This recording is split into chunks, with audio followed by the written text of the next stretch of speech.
This is not a man who should be the President of the United States. Absolutely not. It makes me so angry that this country has gotten to this point, that this fool, this bozo, has wound up where he has. I don't find him confusing. I think I know exactly what he is. From Taylor Swift to Beyoncé and Mac Miller, Trump sure knows how to pick his enemies, but let's be honest, he's got to be the most controversial president ever. From Hollywood elites to musical powerhouses, his ability to stir the pot is unmatched. Take Beyoncé, for example.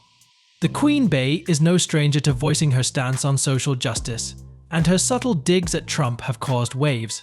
Although she's always poised, her 2020 Black Parade celebration of black culture and resistance was widely interpreted as a cultural clapback against Trump's divisive rhetoric. If you thought her activism ended with her music, think again. Her Formation Super Bowl performance was practically a revolution in itself.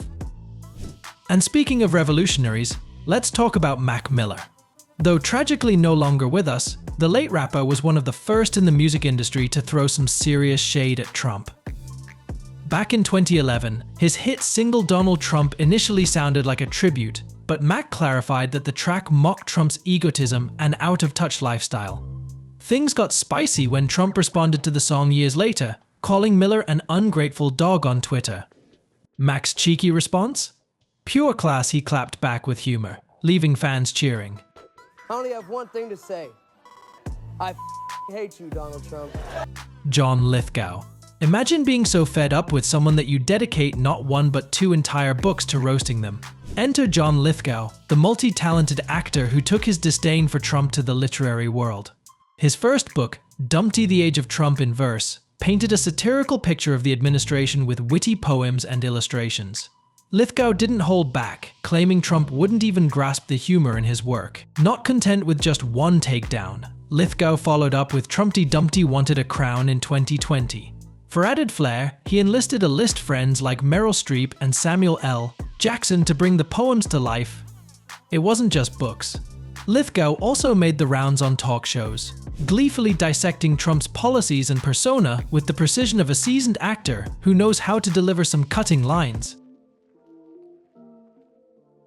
Whoopi's beef with Trump runs so deep that she once refused to even say his name. On The View, she would refer to him as "you know who" or simply "that guy." Hold up a second.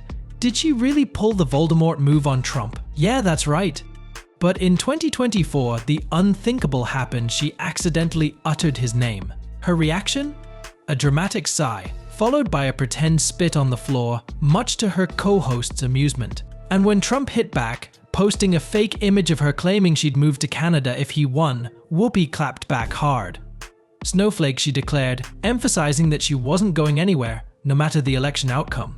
Whoopi's mix of humor and fiery comebacks kept her a standout critic in the Hollywood resistance. Charlie Sheen.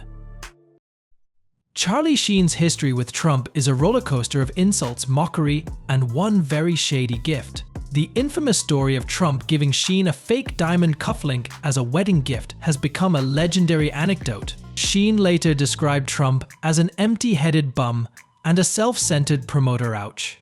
His critique didn't stop at personal jabs. Sheen has consistently bashed Trump's political moves, taking to social media to rally against his policies. For Sheen, this feud seems less about politics and more about personal disgust. Late-night hosts have long been a thorn in Trump's side, and Jimmy Kimmel might just be the king of this particular hill. From jokes about Trump's legal troubles to monologues skewering his policies, Kimmel's nightly takedowns became appointment viewing for critics of the former president. One particularly memorable bit was Kimmel's suggestion that the jurors from Trump's trials should replace the Supreme Court. It was peak Kimmel biting, funny, and unapologetically political. With his mix of humor and hard-hitting commentary, Kimmel became one of Trump's most consistent and creative critics. Taylor Swift. Taylor Swift may have started as a country sweetheart, but she's evolved into a political powerhouse, and Trump is not on her playlist.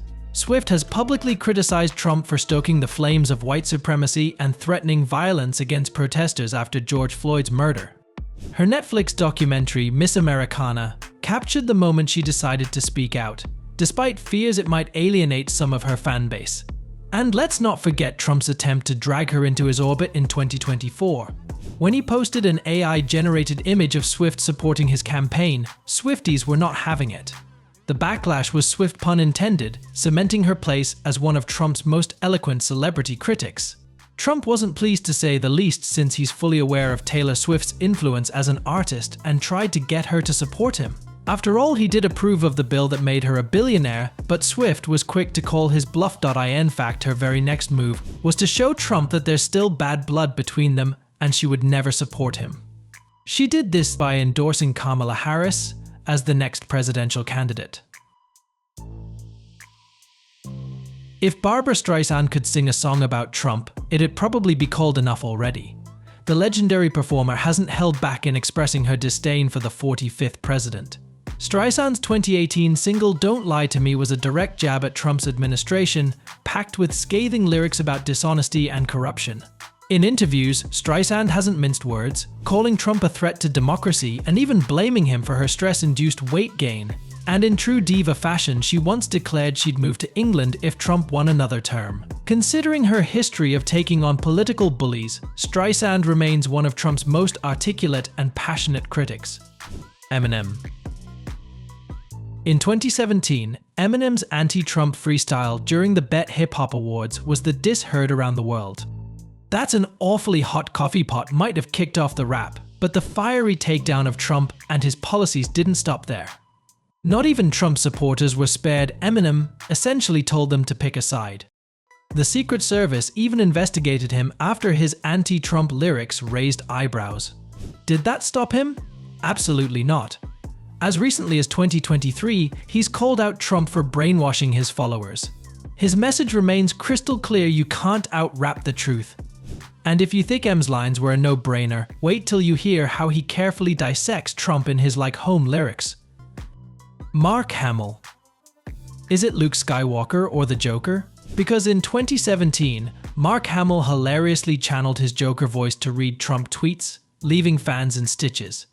Hamill's knack for exposing absurdity didn't stop there. From mocking Trump's speeches to supporting Taylor Swift's critiques, he's turned social media into a stage for his Trump-themed roasts. Hamill even lent his voice literally to Biden's 2020 campaign commercials. His verdict on Trump: easily the worst president ever, considering his knack for delivering epic one-liners in Star Wars. That's a burn we won't soon forget. Meryl Streep. Never one to hold back, Meryl Streep's 2017 Golden Globe speech is etched into pop culture history. Without naming names, she slammed Trump for his infamous mockery of a disabled journalist, stating, "Disrespect invites disrespect." Trump, true to form, clapped back on Twitter, calling her overrated. But Streep, the queen of accolades, didn't let that slide. She later used her experiences to inspire her character in Don't Look Up, portraying a president with striking similarities to Trump. With performances and speeches sharper than any tweet, Streep remains a thorn in Trump's side. Cher. Cher's disdain for Trump isn't just legendary, it's intergalactic. Back in 2016, she joked about leaving Earth entirely if he became president. Over the years, her tweets have compared Trump to dictators and labeled him an idiot. She's even claimed he's the only person she's ever truly hated. In 2023, she reiterated her willingness to leave the country if Trump were to win again. Jupiter might be calling, but Cher's iconic takedowns will always be grounded in sheer brilliance. Arnold Schwarzenegger. When Trump handed over The Celebrity Apprentice to Arnold Schwarzenegger, things got heated. Trump couldn't resist mocking the show's ratings under Arnold, to which Schwarzenegger famously replied, "Why don't we switch jobs?" In 2021, Arnold's viral video condemned Trump's role in the Capitol riot, comparing it to the horrors of Hitler's Germany. His political and moral stance continues to set him apart, proving that even action stars can be forces of intellect. The master of horror, Stephen King, has been Trump's literary and social media nightmare. From calling him a sociopath to accusing him of fostering hate and division, King's criticism runs deep. He even blocked Trump on Twitter, a move many fans applauded. King's 1983 novel The Dead Zone eerily foreshadowed Trump-like leadership. Art imitating life? Or just King's uncanny ability to see the worst coming? Either way, he's made it clear fiction isn't scarier than the Trump era. Jim Carrey. Jim Carrey turned his disgust for Trump into an art form, and I mean that literally. The comedian turned artist spent years creating political cartoons that brutally mocked Trump, his family, and his administration. From grotesque caricatures to biting satire, Carrey's work was a visual diary of his frustrations during Trump's presidency. Carrey didn't just stop at his paintings. In interviews, he called Trump a melanoma on the presidency and warned about the dangers of his policies. With his unique blend of humor and artistry, Carrey's critiques were as memorable as they were cutting. And there you have it. These are just a few more of the Hollywood elite who've gone head-to-head with Trump. From scathing tweets to artful protests, they've all found creative ways to make their voices heard. The question is, now that Trump is back in power, who's first in line on his to deal with list? Like and subscribe to Faminatics for more.